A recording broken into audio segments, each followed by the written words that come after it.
I have a little mobile above my bed because, vision board is so, I don't know. I was like, I can do better. So I have a little, just like a child has over their crib, I have a little vision board of like the things I want. But yeah, that's not even in there, but I've still managed to manifest it. From a really young age, I remember I always had a wonderful coach, acting coach very early on. He would give us these quotes and I always just gobbled them up, winning is an attitude. I'd have it on my bathroom mirror and, it's true. Like we choose how we go about the world. And it's amazing to see how it's just like putting on an outfit. It's like putting on a contact lens. Like, do you want to see it rosy or do you want to see it dark?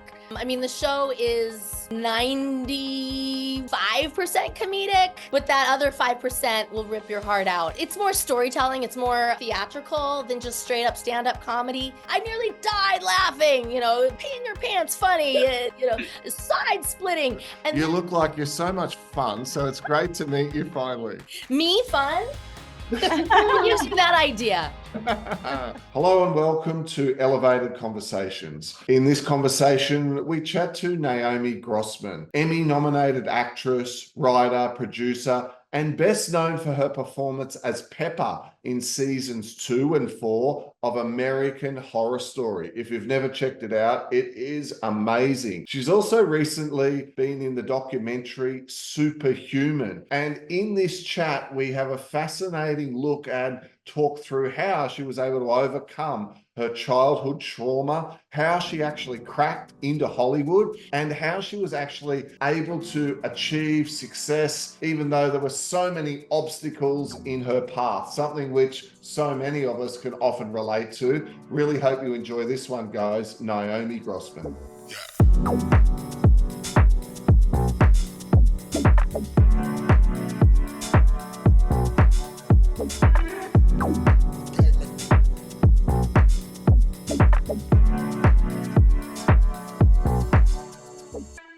Naomi, welcome to Elevated Conversations. It's wonderful to finally get to meet you in person. We were checking out your Instagram before we got on the call and flicking through. You look like you're so much fun, so it's great to meet you finally.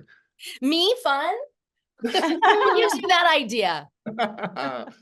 I love it. And off camera, we were talking about this Australian connection, and immediately what I could feel from you was your excitement and your passion for that topic. And so much of what Roxy and I try to talk about here in Elevated Conversations is following your passion. We've only got one life, we should do the things that really get us excited and not like that we're obligated to.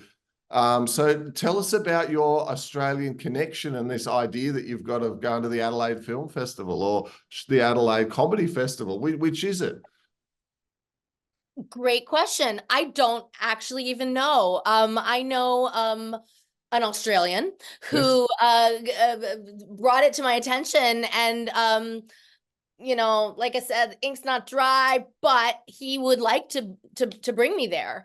And like I said, I don't know if it's actually the comedy festival or the theater festival. It honestly, it could work for both or either, or I mean, the show is 95% comedic, but that other 5% will rip your heart out. And so, it's more storytelling. It's more theatrical than just straight up stand-up comedy. And so that's why I think it's fair to call it a comedy show. But it's interesting, it's really depends on who you talk to. I get reviews, I nearly died laughing, peeing your pants funny, side splitting. And then you'll ask people like my mom, who's just devastated by it. She's like, it's so sad, but that's my mom. So, but it's relatable. I mean, I think we've all compromised ourselves in various ways to get where we want to be. And that's the horror in this American Horror Story is a woman who does what she's got to do to get what she wants. And sometimes she's whoring out, and like I said, I use the word whore in a in a broad sense, doing jobs that are totally beneath us, whether it's driving around the Red Bull truck to modeling nude in art classes to dancing for money at bar mitzvahs.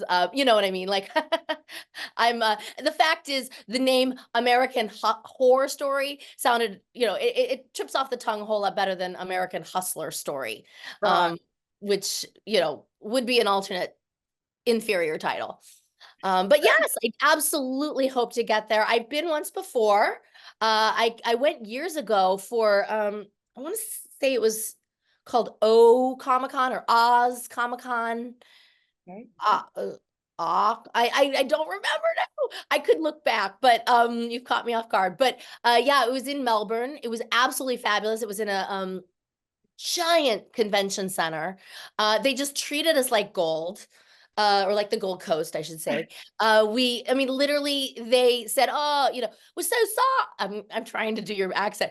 Sorry, not to have time to take you to see the animals, so we brought them to you. So they had literally like a room full of like dingoes and koalas, and we're all back there getting gonorrhea. It was amazing. They even had massage tables all set up for us, because it's a long flight. Yeah. For the weekend. So it was amazing. And then, while I'm all the way there, I went ahead and took some time to go to Sydney as well, which I loved. Now being here in Santa Monica, isn't it just like Santa Monica? Very It much is so. very much, yeah. Yeah, I mean, you've got like the harbor, like the beach, the city, the beautiful people. I just felt like the whole time I was in LA, but the cars were all coming the wrong direction. And on It the was wrong like side of the LA, road, but I'm yeah. about to get like run over at all times.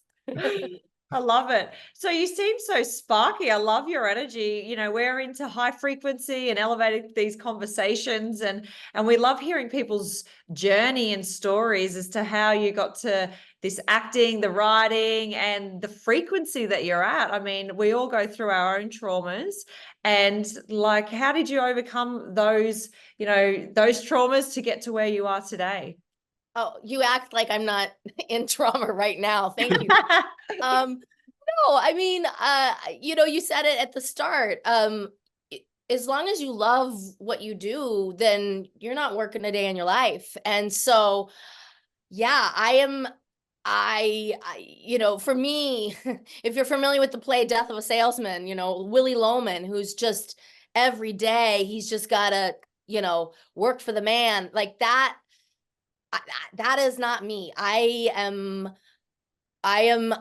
doing what I love at all times. And actually I would say that was my first, the first moment I could say I was like, I've made it, is when I could just quit the day job and just spend every day doing what I want. Now, it's not to say that I'm not, there's not challenges that pop up and that I've got to, deal with those. But at the end of the day, they're all to this greater end, which is what I'm here for, what I believe my reason for being is. So, it's not to say like once you've achieved that one goal, it's not to see that there's not a next one and a next one and a next one. Although my new one of my new like moment I've made it is to be on a movie poster, like not just any movie poster, like billboard, like bench, like side of a bus, which don't get me wrong, I've been saying I wanted to be on the side of a bus for a really long time. I'm always really nervous about it because at any time I'm gonna be hit by a bus and I'll be on the side of a bus. So you do have to be very careful about your intentions. But yeah, I have just received word that I will be on the side of a bus, of a bench, of a billboard. And that's very exciting. Unfortunately, I can't say what, but I can say that Congratulations. It seems yeah. your manifestation's on fire. You're getting exactly what you're planting, and you're enjoying and dwelling in the reward. And that's what it's all about, the experience. Right. And being in that moment and not like racing ahead and thinking about the next thing and just dwelling in this energy of I'm on the side of the bus. Right. Well, and your whole, raising your vibration, I've been doing The Secret before it was a secret. I have a little mobile above my bed because, spirit board or whatever they call it, vision board is so I don't know. I was like, I can do better. So I have a little, just like a child has over their crib, I have a little vision board of like the things I want and they dangle above me. And I'm gonna have to start replacing some of them because I'm getting them. I'm getting what kind of percolates over me each night. It's like a dream catcher above your bed every night, but physical little items. Exactly. Like a car, a house, or a Yeah. billboard, a bus. A bus. Yep. You Yep. paint your face on the side of the bus. I love it. Yeah, that's not even in there, but I've still managed to manifest it. From a really young age, I remember I always had, I had a wonderful coach, acting coach very early on, who, he would write these, he would give us these quotes and I always just gobbled them up, winning is an attitude, and I'd have it on my, like on my bathroom mirror. And, it's true. Like we choose how we go about the world. And, it's amazing to see how, I mean, it's just like putting on an outfit. It's like putting on a contact lens. Like, do you want to see it rosy or do you want to see it dark? So I just choose to see it rosy. It's so much more pleasant. I love that. The belief systems, like the programming in that, like you started young, and it's like if you had that on the mirror, I mean, it's telling you every day that programming. And our minds as a child, they're so spongy. They draw in anything and everything. So it sounds like you had a good foundation. Yeah. It's funny. I went to a university that had a terrible football team. Like we were notorious. We hadn't won a game in like 100 years or something ridiculous. Granted, I'm not trying to be a football player, so, it was an excellent academic school. So I can be very proud of going there. But there was a year that I was there when we went all of a sudden, like on this insane winning streak, not only won our first game in 100 years, but literally went to the Rose Bowl. Like we were on the way to becoming the top rated team in the whole, whatever series. Again, I'm not a football person that year. But, and I don't know, I mean, listen, I'm sure the players had something to do with it, but they had a motto, like a hashtag for, throughout the season that was expect victory. Oh, I And I love that. really do believe we get what we expect.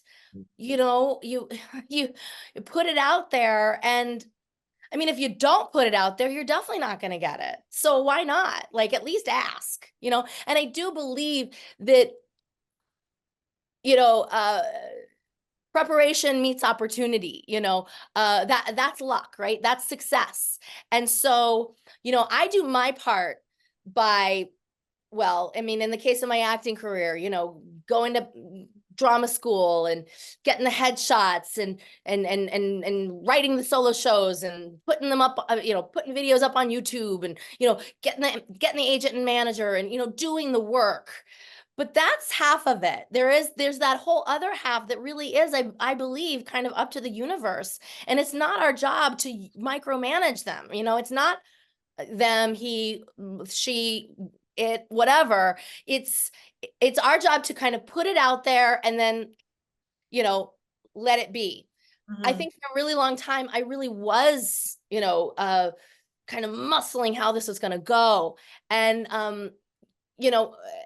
I always dreamt of being on Saturday Night Live, and I was just banging my head against the wall, competing for hits against cat videos on YouTube, making these silly sketches and wondering, when is this comedy career going to take off? And then all of a sudden I got this call for American Horror Story to play this extreme character, which, let's face it, I'd been doing on those sketches all along, and which required insane improv skills, which I developed doing these sketches and working at places like the Groundlings. And so like I'd done the work, and, I was sort of trying to, force my square peg into this round hole of SNL.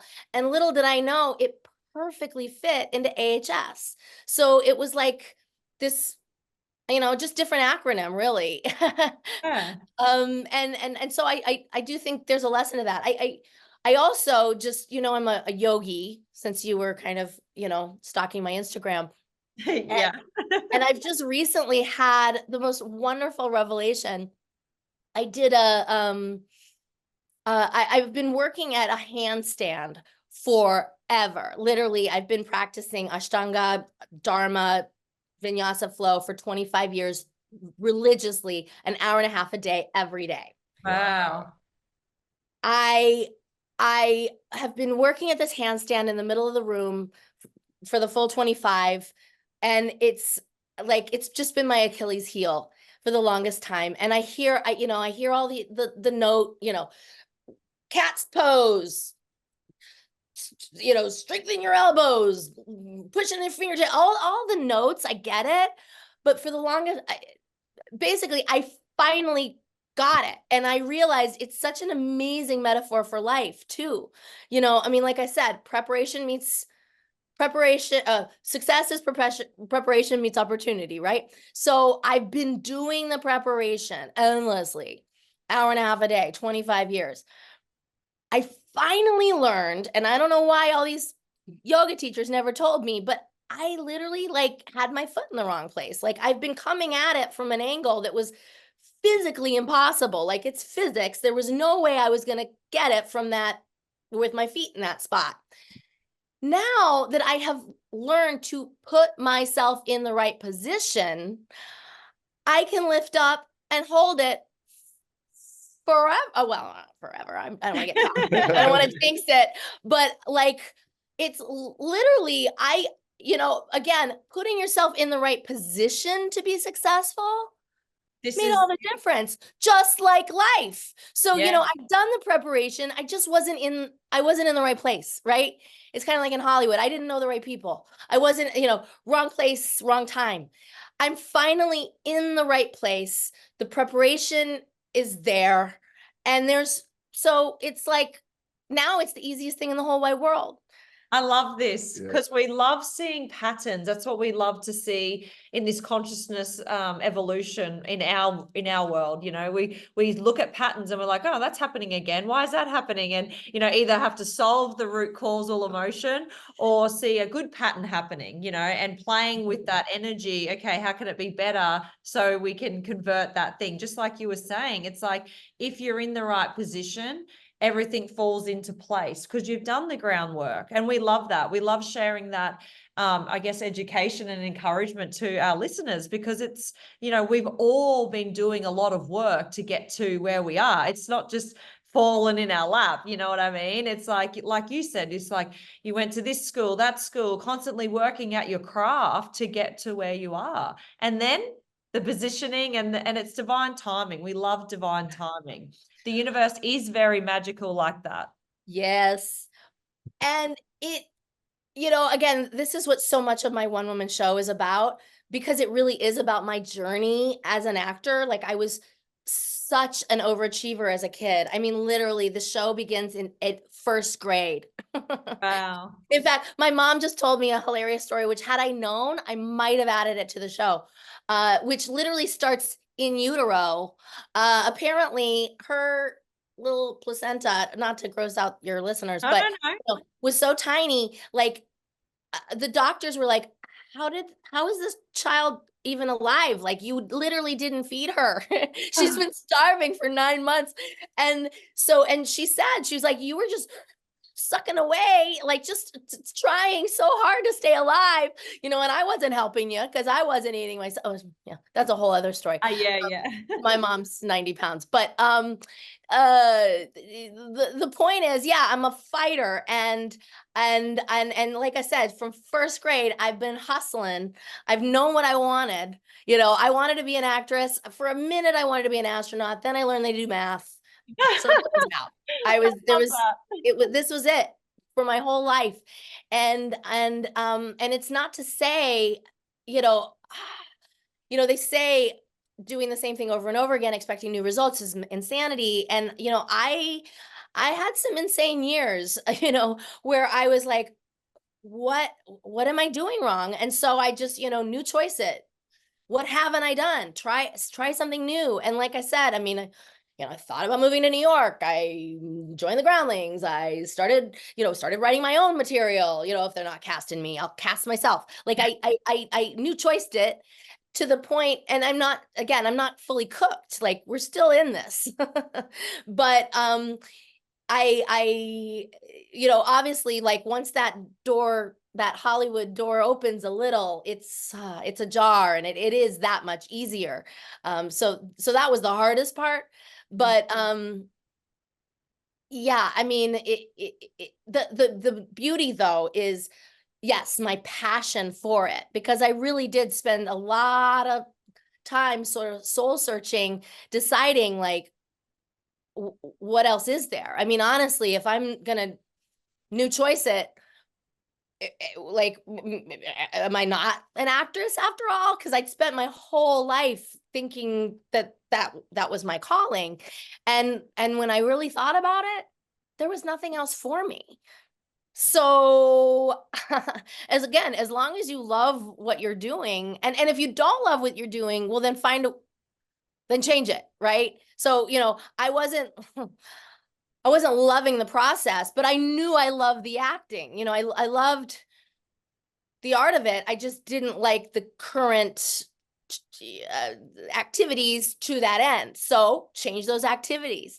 So, I always tell, like, aspiring actors, but I think it also applies to whatever discipline you're in, make sure you love it.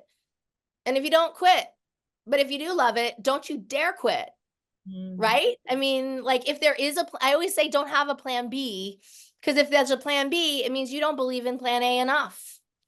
I love that. It's like, Naomi, you're an old soul, and we love connecting with I was old gonna say, souls. you mean It's no, a beautiful old soul. Don't get me wrong now.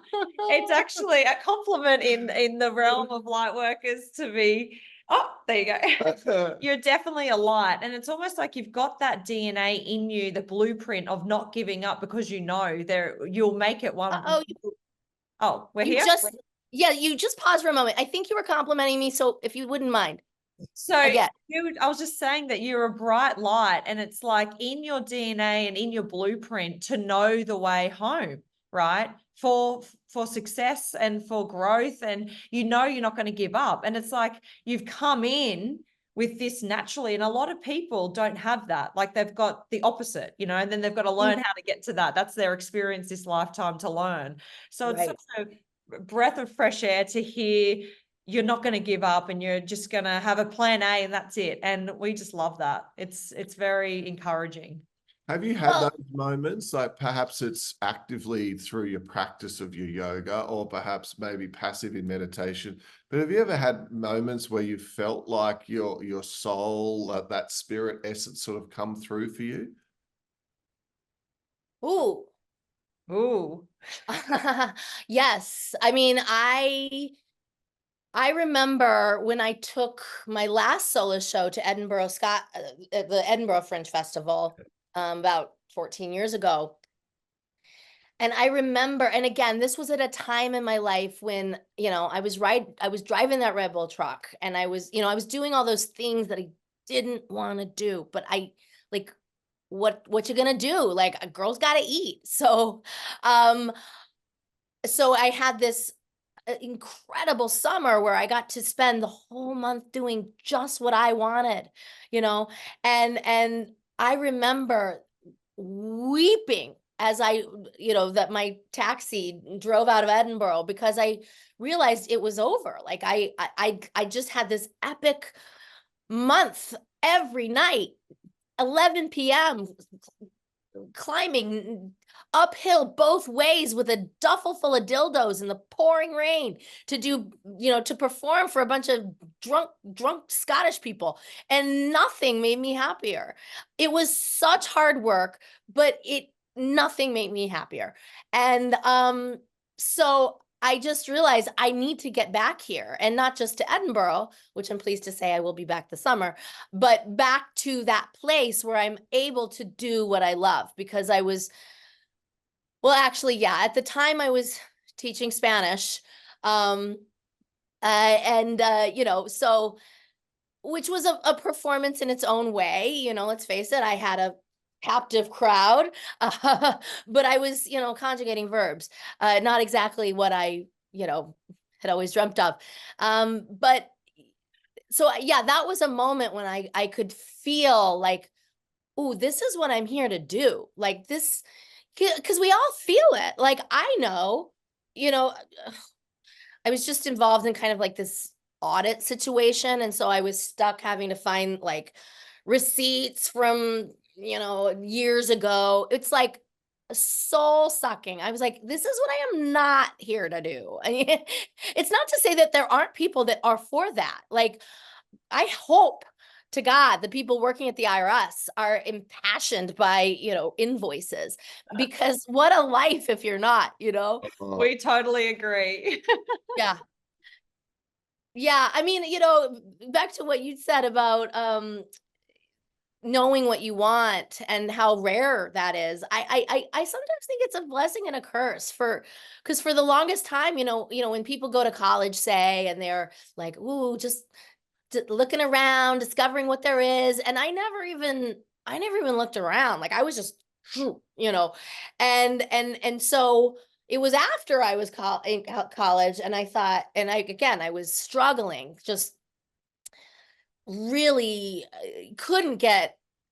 I couldn't play I mean, I was playing waitresses everywhere except on television, right? I mean, from power lunch spots to Latin nightclubs. I even worked a week at the Cheesecake Factory till they made me buy white jeans because, well, I won't tell you, but like, I don't need to be doing that. The point is, I I I wasn't being cast in a traditional way, and I went on to cast myself, which is the answer. I mean, at the end of the day, we gotta trust ourselves. We gotta invest in ourselves, right? I mean, if we can't, then who will? But at that time, I definitely had some time to think about, like, what else is there? Like, what else could I do? And that's when I came to the conclusion, nothing. You know, yeah, I love yoga, but it's not my passion to teach yoga. That's not what I'm here for. And again, out of respect for yoga, I pray that my yoga teachers do feel that. I hope they're not just unemployed actresses who need a day job. So I don't know. I don't know if that's an answer. And I think the big takeaway too is something that you mentioned right at the start of our chat, that feeling when you realized you'd made it because you knew that you didn't necessarily have to do something you didn't want to do anymore. And which is like almost leaving the day job, let's call it. And it's not necessarily easier. I remember when we went to that moment, it's like we got out of the industry we were in, which was so opposite to this conversation, by the way. We were in business insurance, right? It's Okay, like you were like IRA. auditors essentially. Oy, oy, oy. Follow the rules, tick the boxes, right? And then all of a sudden we went through this like awakening thing where it's like, we got to do one life. Like, let's make the most of it. And we started working for ourselves, and all this freedom came with it where we could do whatever we want. It's like you're the master of your own ship. And as you've said before too, still stormy seas, right? There's still things that are up and down and unsure and etc. But it's an amazing feeling, like as a person, as a soul, to in a lot of ways be in charge of your own life and the direction that it takes. And you've got to meet the energy halfway, as you talked about. You got to do the work, but it always seems to work out. This is the thing. It's like after a while, you get people going, how the heck's it always worked for you? You always seem to like, you never know how you're going to make money next year or the year after that, or how it's all going to work. And it's like, it's funny that if you just expect it and put in the effort the best you can, it all kind of comes together. And I love that your story is an amazing example of that. Mm. Like it's a credit to you. Thank you. Well, that's what this room is all about. I mean, I remember once bringing a gentleman suitor over, and he looked in here and he said, "Ugh, you have a room with narcissist much? You got a room full of pictures of yourself?" And I was like, You don't get it. Like, this is going to be this is going to be our only date." Because, Get out. yeah, like, no, my art inspired others' art. I get to come in here and feel the love, like realize that I have touched lives, like quite the contrary. My work is not an act of narcissism. It's not just I want the spotlight, I want the all eyes on me. It's I have affected people. I have inspired them to put pen to paper and draw me over and over and over, hundreds, thousands, whatever. I don't, who knows how many I'm sure there's plenty out there that aren't in this room. And the fact that I can come in here and feel the love and realize that I'm well, I don't want to say I'm doing God's work, but there's I mean, the letters I get from people, like, I was in this dark place, and I watched Pepper or whatever, and she's my friend, and it's like, wow. I never realized that that this wasn't just for me, that it's for others, actually. Like, entertainers we are essential workers. You remember during COVID they had, like, are you an essential worker? And Yes. yeah, like, we all need diversion, we need an escape, we need entertainment, we need to laugh, we need to cry, we need art. And so yeah, I mean, that's why I love this room. And eventually I hope to well, I don't want to say replace her with more art for more work, but I don't know, maybe expand and buy a new place. It's Bigger, better, the energy more in wall the room, space.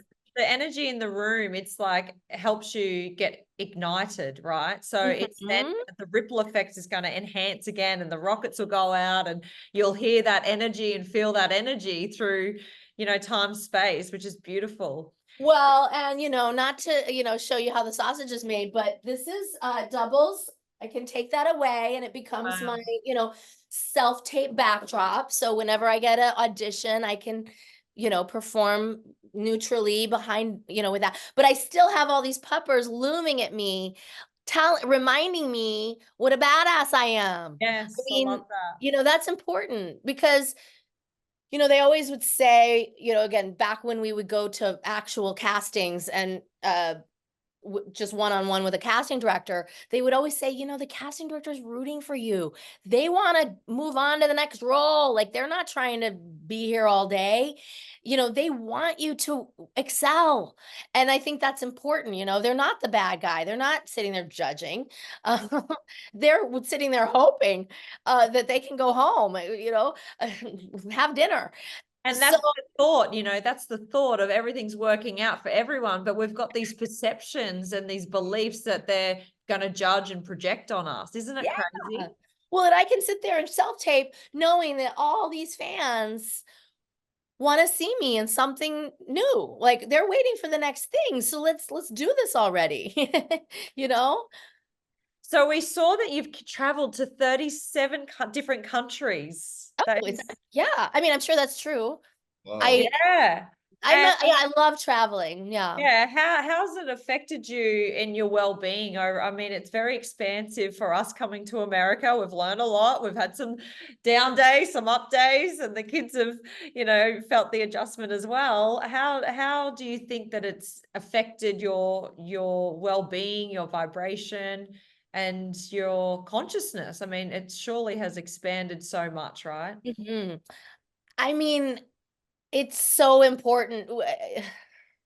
I grew up in a kind of a relatively not sheltered household at all. My parents are wanderlust themselves, but in a community, my small town, suburb of Denver, that, you know, it's not the most uh worldly or you know, We've been to Denver. We've got yeah, a I'm not trying to throw them under the bus, but in general, it's, you know, people are very happy there and they don't get out. And I mean, why would you? It's, you got the mountains, you got, you know, you got the snow and the sunshine all in the same day. Like, why leave?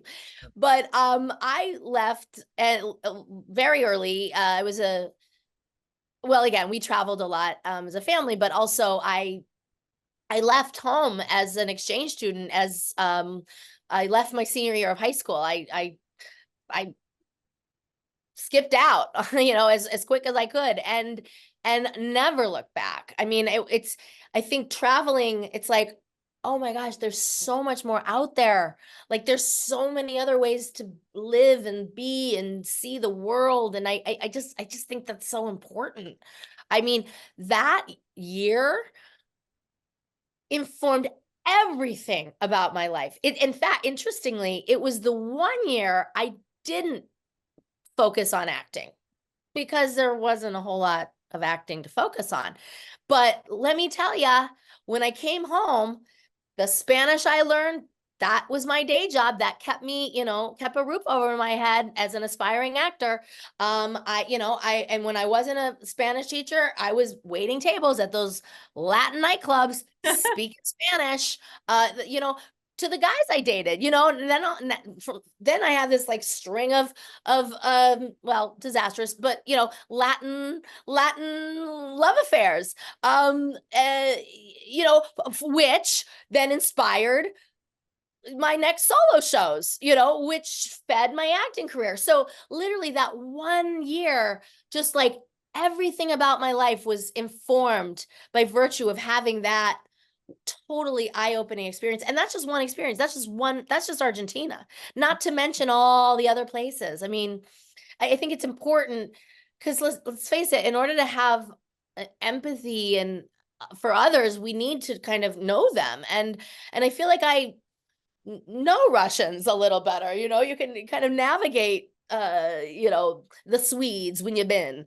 So that's just my, that's, I just think it's critical. I'm constantly, I'm not even home from my travels and I'm already Googling like, how do Mm. I how do I get from there to there? Okay, Ryanair, Yeah. EasyJet. Let's do this. It's So really addictive. isn't it so funny? Like you're just about to finish up one trip, but then the higher self is already dropping in the next trip, you know, and it really does make you strong as a soul in different environments. And that's what we love. We love to expand like that as well. And being in Argentina, that's a big like change of culture, right? It was, although honestly, and this is what my first solo show was about, called Girl in Argentine Landscape. What's so weird is it was so far from home, but felt like home. It was one of those things where I kind of wanted to like run my 23andMe and like make sure I wasn't actually Argentinian, because it really, it felt like my place. You know, again, this is great fodder for a new, you know, one woman show. Yeah, I love it. It's so good. Mm. And yeah, so What I really love is that, you know, you made a comment earlier about doing God's work. Oh. Yeah, I mean, I have to I be love careful about that. I want to say, like, you know, when the Beatles called themselves, you know, more popular than Jesus Christ, that's definitely not what I'm trying to go for. no, we and understand. I understand that. But you know, if God consciousness, if all that is trying to understand all that is through breaking itself down into an individual, and the individual comes in and has a human experience, and part of living the best life we can is to be authentic, to be true to ourselves, and to express the spark of the divine that is within us out in the world. So that comes through when I observe you in your authenticity, your passion, your spark. And I wanted to let you know that I really felt like you are doing God's work through living your passion and being open and vulnerable and inspiring all those people on the wall that you say send in those wonderful images and pictures and messages of support, letting you know, right, you're touching souls, like you're helping other people. And, you know, if we were really to say, well, what's the meaning of life? Well, to a certain degree, a lot of people would agree that it's certainly you leave the world a little bit better place for you having been in it. And I feel like you're really moving towards that through your passion and what you're doing. Oh, Thank you so much. No, I do believe authenticity is everything. And it's one of the compliments I get from this newest solo show, American Horror Story. People are like, wow, it's so authentic and, you know, brave to be so vulnerable and put yourself out there. And I mean, what else is there? Like, I have nothing to hide. And again, that's how I feed my soul, is like sharing of myself. I think, I, you know, my mom, this is probably my mom, her mantra, or, you know, life motto is to thine own self be true. I mean, she cannot tell a lie. Much to my chagrin, she's written a tell-all book, and I'm a character. And believe me, there's some things I wish she hadn't told. But you know, she's really is, you know, truthful to a fault, and so am I. I mean, the fact is, I make a joke, and it's funny because it's true. In the show, I say, you know, well, first I say, every word of this American Horror Story is true. And that's, well, that part's not hilarious, but it is once you see the show and you're like, oh, are you kidding? Like, how is this all true? This happened? And but I do make the joke, you know, every word is true, but actually there is a lie. There's one lie, and that is when I joke that I don't go to glory holes. Because I have, in fact, accidentally gone to a glory hole since. But that was since I wrote the show. So I feel like I can still, you know, say it and be truthful. But if that's my only lie, uh, it's pretty darn good. And yes, it's very authentic. And there's really no better compliment. I mean, I love people telling me that, you know, they nearly died laughing, or even my mom, like, it, you know, that it's heartbreaking. I love that too. But when people say it's authentic, that's, I don't know. I don't know if it gets better, actually. So thank you.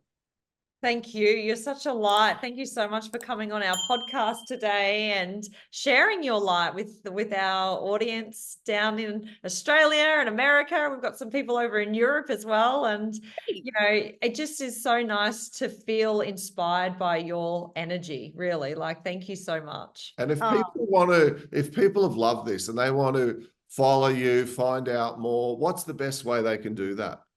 Let's see. I am on Facebook, Instagram, Twitter, at Naomi W. Grossman. Yeah. I'm verified with the check mark, so you'll know it's me. Except Twitter. I'm not paying for that. Yeah. Or X, whatever. And then I'm on TikTok and YouTube. It's just at Naomi Grossman. Yeah. Wonderful. We'll share your links below as well. And any Great. upcoming events that you've got, let us know and we'll Thank tag you. them below as well. Yeah. Yes, I will post as things come. And my website is also naomigrossman.net. And also this new show is americanhorrorstory.com. So yeah, I would say, yeah, hopefully I'll be seeing you soon in Australia. Yeah, definitely. We'd it. love to meet you in person. Thank you so much. Thank you so much. I appreciate it. Cut. Amazing. That Thank was you. really great. Like, I loved it. I really did. Yeah, Your your energy best. is amazing. Oh, thank you. I was so psyched when I saw the talking points, and it was all, you know, what we talked about. Because, you know, usually it's all like, you know, horror. I'm so used to the same, like, how long did the makeup take? And what does Evan Peters smell like? And it's just like, oh, really? Like, can't you watch one of the other thousands of podcasts I've done already? So it's nice to talk about something that is I'm passionate about. Well, it's all you. You're the conduit of everything that's happening in your life. And it's, when we say these things about you and your light, it's really true. And yeah, it's a gift. So thank you. Thank you. Thank you. Well, listen, enjoy your time here. Yes, thanks. And like we'll connect on Instagram. We'll share a couple of reels. Yeah, We're gonna launch Please. this podcast is launching in middle of July, and so we'll let you know all the details. And Yeah, I'll share it wherever you say. So let it's me so know. great, because I get what you mean. It's like so often you do a podcast, you're talking about what you do, but in this you can get to talk about who you are, who you've become. way And better. Well, not better, Yes. but Yeah, no, truly. Well, and like I said, we also share this, we all, I think we're all this vibration, this higher, which when you already speak the same language, it's kind of, it it's makes it easier. that much easier. Yeah. And Love it. really, people joke about, oh, there's an awakening, but there kind of is, because some people are waking up to there's more to life than just la la da da da da, and it has to be, a trudge through life, and you're only allowed 6 weeks off a year, and you can only have a long weekend this time and that time. It's like, stuff that. I want to have, I'm Right? taking the afternoon off today, or whatever, because you're the captain of your own ship. So I love to inspire people to try and do that. Right. Yeah. I mean, sometimes it's easier said than done. I'm sure there's people that are listening going like, oh, easy for you to say Miss Hollywood actress. But I'm like, no. There was a long time where I was a Hollywood actress, but like no one saw me acting. Like I was just doing it in a void, for the like whoever would click on my link on YouTube. yeah. So And we're the same. Like it was like we remember we had 20 subscribers on our YouTube channel, and they're all our family name. right. So But that's how you start, that's and how you start. You've got to start, and little by little. Yeah, that's of what we hope course. to inspire. So How you gonna get to 1 million if you don't start with 1 or 2? Right. exactly. All right, beautiful soul. Have a Great. wonderful day. Bye, Thank you darling. so much for sharing your time with us. We really Of course. appreciate you. Thank you. Appreciate it. Okay, bye. Bye-bye. Bye.